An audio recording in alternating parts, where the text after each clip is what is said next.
Beskou die volgende reaksie.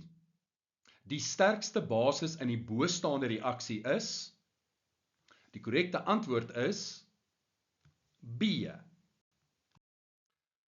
Kom ons kyk eers na die voorwaartse reaksie. Ons begin met fosforsuur. En volgens die Laurie-Bronsted-teorie sal 'n suur 'n proton skenk. So ons verwyder een waterstof uit die fosforsuur en wat bly dan oor? Die waterstoffosfaat-ioon.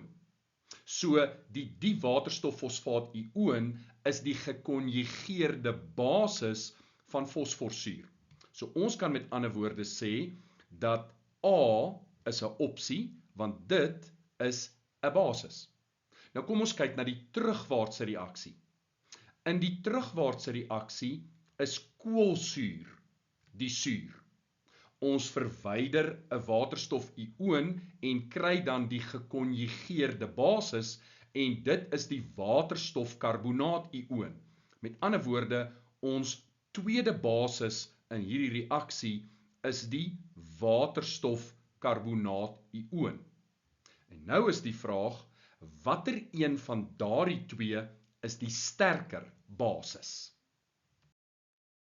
Ons soek nou die sterker basis tussen A en B.